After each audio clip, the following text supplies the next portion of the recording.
like I say, this stuff is actually quite harmful. And B, there's a lot that you can do.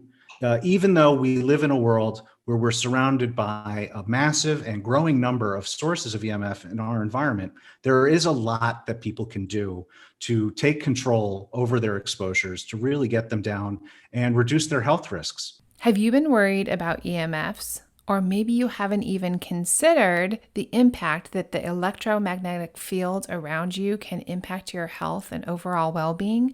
Well, you're definitely going to want to listen to this episode all on EMFs and how to protect your family from harmful electromagnetic fields. Hey there, all my wannabe crunchy mamas. I remember the overwhelm and the massive stress that came with the realization that my home was full of toxins. I totally freaked out and I headed to the internet just like you did, and I started going down the rabbit hole. I was full of fear, I panicked, and I was totally afraid that I didn't have the money to do the massive ditch and switch that I knew I needed to do. Stop right there. What's up? I'm Megan Mikkelsen, and I'm here to simplify this process for you. If you feel it in your heart to detox your life, home, health, beauty, motherhood, and everything in between, then you're in the right place. I'm here to walk you through the process, step by step, room by room, product by product, ingredient by ingredient, so that you will know what to do to make sure that you are thriving in a happy, healthy home. And I'm going to save you time and money while we do it. So go grab that wash rag and let's clean up. All right, before we get started in this conversation with our blank around EMFs, I wanted to remind you of a few things. So if this is the first time that you are just becoming aware of the toxins in our environment and your mind is kind of blown and you are just completely overwhelmed, don't worry, I've got you. I created the Detox by Design, the home method, to help you learn all about detoxing your home, why you need to do it, how to do it, what ingredients to look for, and I've broken it down in a way that you can learn it simply and easily without getting overwhelmed or busting your budget. You can check out the details at home.detox.design. You also might be here and you might already be a toxin-free guru, and you might already know everything there is to know about going toxin-free. Well, yay! I'm so glad you're here, and I'm so glad you're on this toxin-free journey with me. But you might also be wondering, what does Megan use? I bet she has done incredible research on the products that she uses in her home with her family. And you know what? Yes, I have. Of course I have. So I have created an online store that has everything you need, everything from beauty products to deodorant and lotions and laundry detergent and sunscreen and everything that you would bring into your home. It's totally safe. It's my favorite products that work really, really well. The ones that I have researched from top to bottom that I know are safe and that I want to use on me and also my kids. So you can check out my favorites on www.detox.design. All right, now let's get on with the show. All right, today I have a special guest here on Toxin Free Talk. I have R. Blank from Shield Your Body, and he's going to be sharing with us some general information about EMF, what they are, and really what we can do to help protect ourselves and our families. So thank you so much for coming on the show, R. Oh, no, thank you so much for having me. It's a pleasure. So my first question really is, how did you get started in EMF? And maybe, first tell the listeners what EMF stands for. Sure. So EMF stands for electromagnetic fields, and it's a form of energy. And the one that most people are already familiar with is sunlight, because visible light is a form of electromagnetic fields. Now, that's just one form. There's a lot of different forms. Some have a lot of energy and are really harmful, even in super small doses. So that would include X-rays and gamma rays. And that's why you always wear a lead coat whenever you get your dental X-rays done, and the technician hoofs it off to another room, because that's how dangerous that stuff is. Now, there's forms of EMF with less energy, and these are emitted by every wireless device and everything that runs on power, which includes power lines themselves as well as appliances. And for a long time, it was believed that these lower energy forms of EMF, like you get from cell phones and cordless phones and your microwave oven, that those weren't harmful to humans. But a large and growing body of scientific research dating back decades now shows that that assumption was wrong, and that these forms of lower energy EMF, sometimes called non-ionizing EMF, that those are bioactive. They harm all forms of life, even at doses previously thought to be safe. And you asked how I got into this. My father was Dr. Martin Blank. He was one of the world's leading EMF scientists. And back in 2012, he was writing a book. You know, a lot of his work was in academia, publishing papers and so forth. So in 2012, he was writing a book that was aimed more at a mass audience, at an average person, to help them understand the science of EMF and health effects. And he asked me to help him. By that point, I'd been teaching on the engineering faculty at the University of Southern California. I had written a couple of books, and so he asked if I would help. And so I jumped in, and obviously, you know, he's my father. I already kind of knew about this subject, but really in the course of writing that book is when I really became much more deeply familiar with the subject. And it was in the course of writing that book that I decided to start SYB.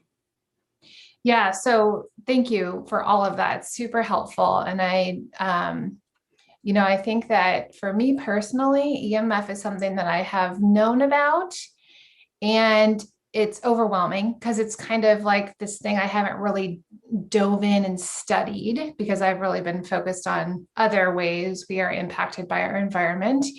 And I also kind of feel like it's hard because, you know, like you said, all appliances, you know, we go to the dentist, we are exposed, we have our cell phones in our bags or pockets sometimes. And, you know, I have, you know, my personal things, like I have 2 young girls. And so I never let them sit with their laptop on their laps, and, you know, little things I know that I can do that can help protect them. But at the same time, it still feels like kind of scary and overwhelming. So I would love to hear more from you just about like, what are some really simple and small steps we can take to, you know, reduce our exposure, but also maybe you want to dive in first to why we need to be paying attention to this. So why people should care about this is because this stuff is actually harmful. As you said, it can be easy to ignore. There's, as you well know, having, you know, I've looked over your site and listened to your podcast, you know that there are a lot of toxins in our environment these days. Exactly. And you can't fight everything. Mm-hmm. And EMF, it can be easy to ignore because it's sort of complicated. You know, it involves a lot of physics and stuff like that. Also, it's totally invisible. It's totally odorless. It's totally tasteless. You can't feel it.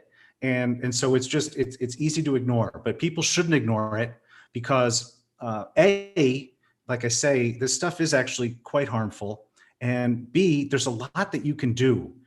Even though we live in a world where we're surrounded by a massive and growing number of sources of EMF in our environment, there is a lot that people can do to take control over their exposures, to really get them down and reduce their health risks. And I also want to say, you know, I say this is harmful. What do I mean?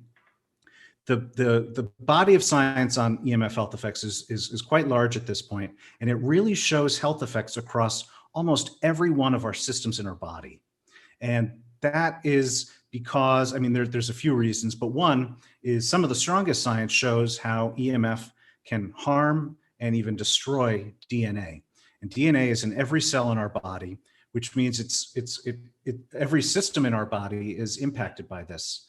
And so you see effects ranging from sleep deprivation and anxiety all the way up to brain tumors and infertility, and sort of everything in between on this wide spectrum. So EMF as a toxin has a lot of bioeffects on our bodies. So that's, I think, why people should care. It's also why the World Health Organization lists this as a class 2B carcinogen, and why if you actually read the manuals of things like your iPhone, they tell you not to put it in your pocket. Although they put it in really small type so that you don't pay attention, but it's in there. Now, in terms of some of the stuff people can do, it comes down to what I call the 2 key rules of EMF protection. So the first is to minimize use, and the second is to maximize distance. So let me explain what I mean. By minimize use, it's true you can't escape EMF exposure. It's a part of modern life. There's just no way around it. But it doesn't mean that you need everything in your life to be wireless. So yes, you need a cell phone. No, maybe you don't need a smart fridge. Yes, you need internet, but no, maybe you don't need a Nest thermostat. And you can start, once you start realizing that every additional piece of this wireless technology that you put into your lives increases your exposure and increases your health risk from this stuff, you can start to make some more informed and intelligent decisions about, do I really need this new smart device that does X? Or am I good enough the way I am right now? Do I need my fridge to know what I need to put on my shopping list? Do I need my kitty litter box to text me updates about my cat's health? No, I probably don't need those things. Right. That's one way of minimizing use. Another is to, for instance, turn off your Wi-Fi at night. A really big step that some people take is to get rid of Wi-Fi and to use Ethernet. But I know, because I deal with customers all the time, a lot of people aren't willing to take that step. It's more difficult. It's more expensive. It can lead to, limitations on which devices you use and so forth. But, even if you keep Wi-Fi in your house, turn it off at night, because no one's using, you're not getting any benefit from it being on overnight. That's, for most people around 8 hours, where you can cut out that exposure entirely. So those are examples of ways of minimizing use. And the reason that that's so impactful is obvious, because when you minimize the use, you're cutting off that exposure. But then I said the second one is maximizing distance. And this one is key and maybe not as intuitive, because the power of EMF radiation diminishes exponentially with distance. So if you let's say this is sorry, this is audio. Let's say that you have a phone, it's an inch away from your body. And then you take that same phone and move it 2 inches away from your body. So that phone has now doubled the distance from 1 inch to 2 inch. That means the power of your exposure is 75% less. That's how powerful this the exponential diminishment is. So that's why it's so important, for instance, not to carry your phone in your pocket. That's why it's so important. Absolutely never hold the phone up to your head when making calls. Always use headsets or speakerphone. That's why if you have Wi-Fi in your house, keep the router as far away as possible from where you and your family and loved ones spend their time. For instance, don't keep it right next to the couch. Don't keep it right near your kid's bed. Move it further away. So those are the two key rules. There's a lot of ways that you can put those into practice. I named some of them. But once you start thinking in that way, there's a lot of these changes you can make in your lifestyle and in your home that don't incur any cost. They don't cost a dime. And you can start making really big differences in your personal exposure. Yeah, we in our home, we don't allow phones in the bedroom at night. And I know we should get a timer to turn off the Wi-Fi. And that's something that we will be doing. I've thought about it for a long time and I just haven't put it in place. But yeah, the phones being in the laundry room, really far away from our bedrooms while we sleep, has been something I've instituted since the beginning. But even, my 14-year-old didn't get her first phone until her 14th birthday. And I know a lot of people debate when to get the kids the first phone, but this was one of my arguments, was for my daughter to be, one of the last of her friends, honestly, to get her phone, because of this additional exposure while they're still going through a major developmental time. Yeah. But anyway, I'm kind of getting off track. But no, I think that was really important, because people should know and appreciate that children are much more vulnerable to damage from this force than are adults, for a wide variety of reasons. I mean, there are a lot of reasons to delay getting your kid a phone. Ranging from socialization to learning development. I'm aware of the wait until 8th movement. I don't know if you've heard of that. That's what we did. That's why. Yeah. So there's a lot of reasons, but EMF exposure is definitely up there. And I'll try to say just very quick. I mean, there's a lot of science on this, but children, they're not just smaller humans. They're different. They're physiologically different. So, for instance, their skulls are thinner. And that means there's less natural shielding against EMF radiation from their skull. Their cells are dividing more rapidly. That's how they grow so much. So any damage that occurs gets spread more widely in their systems. And of course, they have much, much longer, hopefully, God willing, to live. So any damage that they incur, they're going to have to live with the ramifications biologically and physiologically for much, much longer than if you or I experienced the same type of damage. And so there is a lot of science indicating that children are much more vulnerable to damage from this type of force. And it is very, and delaying getting your child a cell phone, same for an iPad or tablet, or keeping certain electronic devices out of their room. The reasons there are, I'd say, very, very strong for any parent to consider. Yeah.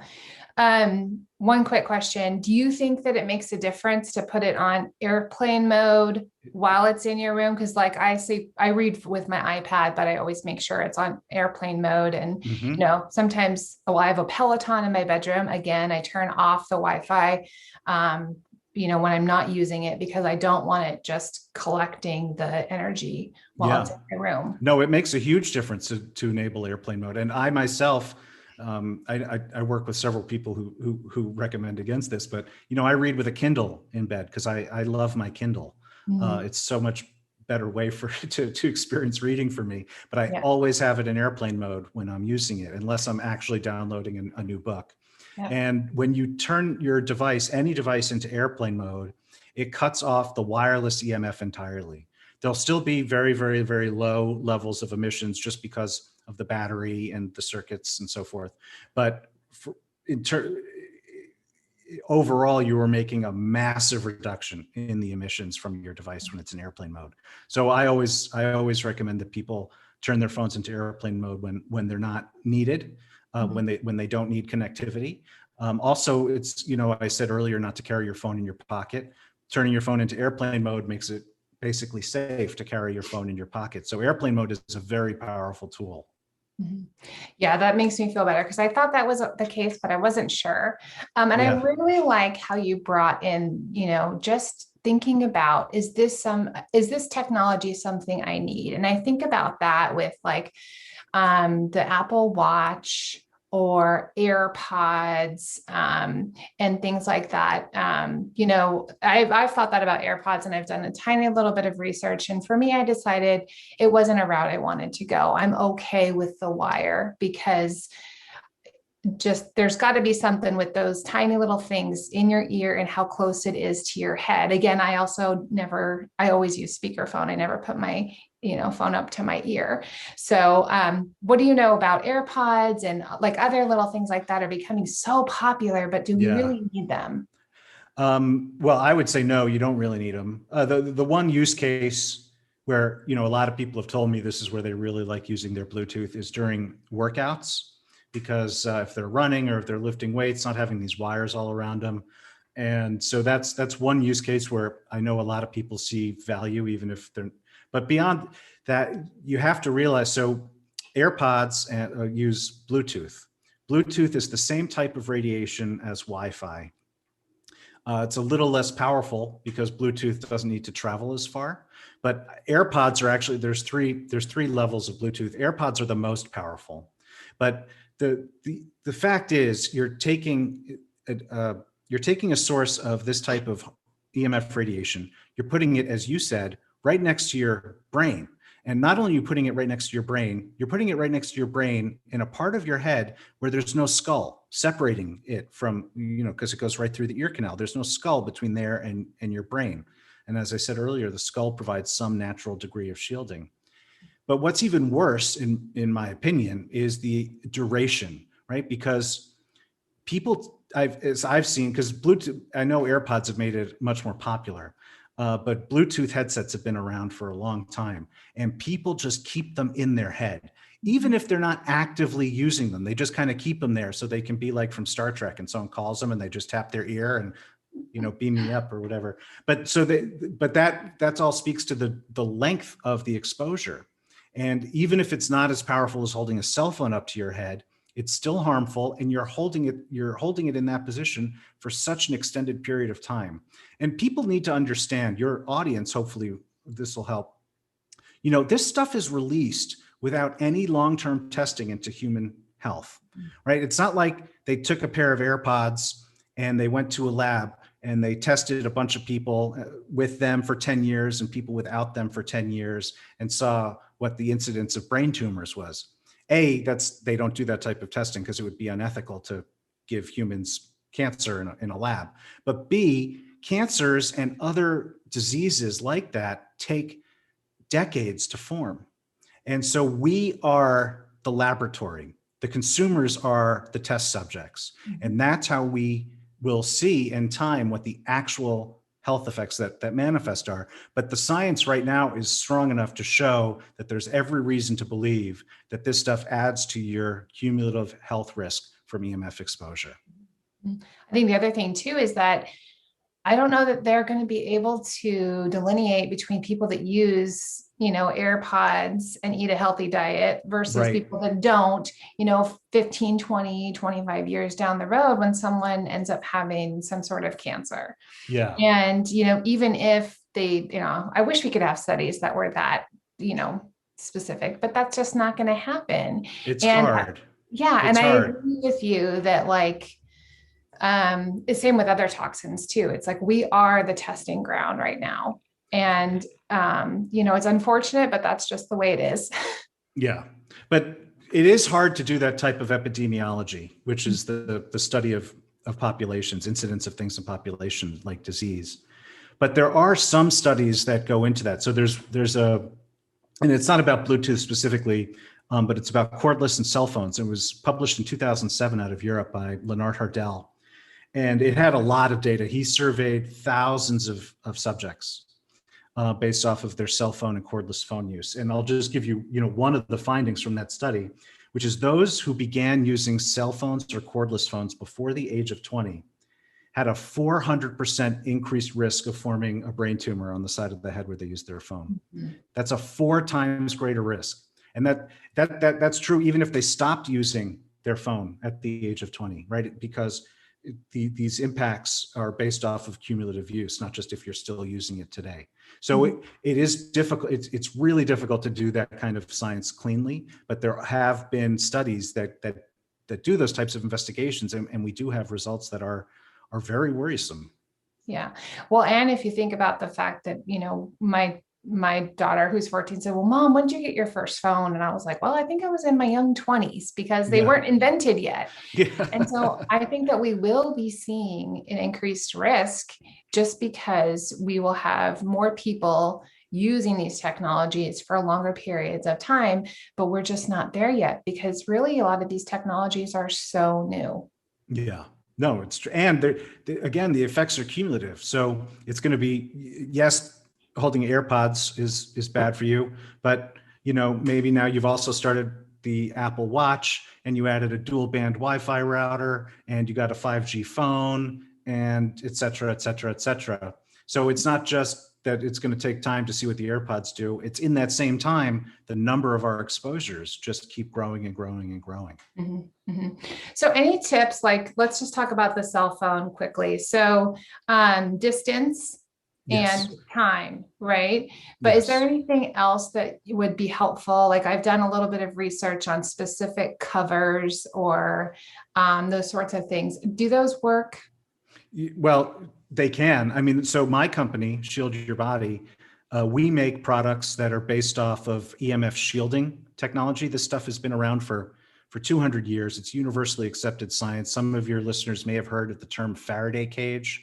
It's like a Faraday cage, except modern technology is such that you can kind of get the metal woven into fabrics and get it integrated into apparel and blankets and phone pouches and so forth. Mm-hmm. So with any of these products, though, your audience should always look to see what supporting science they have. For instance, on my website, we have laboratory test data of all of our shielding products.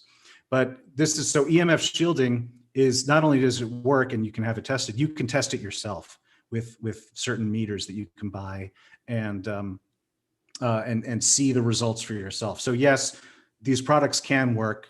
and the ones I make work. and so it's actually been my most popular product now for over 6 years, and it's my phone pouch. And you put your phone in the pouch, and then you carry the pouch on your belt or in your pocket. And the back of the pouch has shielding, but the front of the pouch doesn't. So what that does is it allows your phone to continue communicating, sending and receiving signal, while still deflecting a large amount of the radiation away from your body. So that's an example. Another one, more recent product, is my Sling Bag, which is, do you know what a Sling Bag? It's like it's like a backpack, but it goes over one shoulder. And it's the same basic idea as the phone pouch, except it's bigger. And so it'll fit not just a phone, it'll fit multiple phones, it'll fit a tablet, it'll fit any of your portable devices. And again, it has shielding on the side that touches you, so it deflects radiation away from you while still allowing your devices to work. But not carrying your phone in your pocket is the better solution. But some people still need to, whether maybe they're on call, or maybe they don't have anywhere else to carry their phone. And so that's why I make my products like the phone pouch and the Sling Bag. And I've seen some like stickers that you can supposedly stick on your phone, and it's supposed to help. Do you think those work? So no, I don't think those work. I get asked questions a lot because I make myself very accessible through my website and to my mailing list, and people are very comfortable asking me about, and I try very hard not to comment on specific companies. Right. But when people ask me about stickers, I say, the truth, which is I have never seen any science to support the claims, not only that they work, but even how they're even supposed to work. Right. I guarantee you, if I could make a sticker that you could just stick on a phone and suddenly the phone is safe, I would be making that sticker.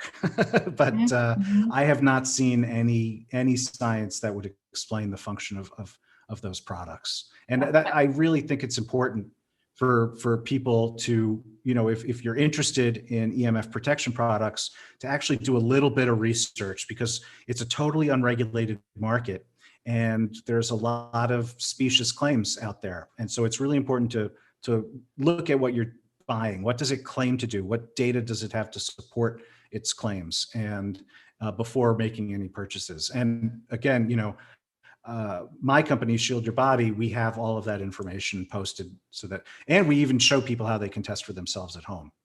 Cool. Yeah, I figured that about the sticker, but I wanted to ask you because it didn't make sense to me. I mean, I can understand exactly what you're talking about having one side that has the fabric that is the barrier. I mean, it's just like when you go to the dentist's office and you get your x-rays, you put on that shielding and they walk out of the room, again, distance. So yeah, that I had to ask that question. And I did think back to when you were talking about the cumulative effects of, when, let's say 20 years ago, maybe we did have a cell phone, or it was the first cell phones that were out there, but nothing in our home besides that was wireless or Bluetooth, right? There was no Bluetooth speakers. Our appliances, we maybe had a microphone or a microwave. That's correct. Our appliances didn't have Bluetooth. Our thermostat didn't have Bluetooth. Not all of us had wireless in our homes. And so really we are exposed in so many different ways every single day. Yeah. I mean, this stuff has been in homes ever since the introduction of the power grid. And so you had the light bulb, which is a source of EMF. And then it was such a popular invention, they needed to get power to everybody so they could run their light bulbs. And so the power lines became a source of EMF. Then once the power grid was in place, all these other companies said, hey, we can do other things with that. And so you got refrigerators and phonographs. And so for all 1870, we've been having human-made EMF piped into almost all of our homes. But the wireless revolution has just taken that so much further. And so even though you and I grew up in fully electrified homes with appliances and TVs, the kids today are growing up in a home environment with orders of magnitude more EMF in their environment because of the cell networks and the Wi-Fi networks and all the wireless devices in the homes and so forth. Yeah. Well, this has been super helpful. Is there anything else you want to share with our listeners before we head out? I'm sorry, you cut out there. Okay. Is there anything else you want to share with the listeners before we're done here? Oh, sure. So I'd invite your listeners. I have a free guide that covers the top 5 things that you can do to cut your EMF exposure. It also explains why those are the most important things that you can do. And it's a free download. All you have to do is go to shieldyourbody.com. That's shieldyourbody, all one word, .com/toxin free. And you'll see a big get the guide button there. And it's not just like a 2-page infographic. It's a real ebook that people can hopefully get some good information out of. It also has links to other videos and training materials that we've done, because again, at Shield Your Body, we make great products, but we also put a lot of resources into creating learning materials for people, because I do know how complicated and intimidating this can be. And I try to make it as simple and as accessible as possible. That's great. And I will share that link in the show notes so you can check it out. And I just want to say thank you so much. It's been really enlightening. And it's, reconfirmed for me that I need to take some steps to continue to further our, control as much as we can the EMF exposure that we have. So thank you. Thank you for allowing me to share this information with your audience. Thank you so much. One more thing before you go. Please tell me, did you get value in this episode? I know others will too. So head on over to iTunes, subscribe, and leave a review so that we can share this message with more people. You too can have an incredible impact on the women in your life. Just share what you learned today. Take a quick screenshot, post it to your stories, and make sure to tag me at the Megan Mikkelsen. Come on, let's start making this planet happier and healthier, one step at a time.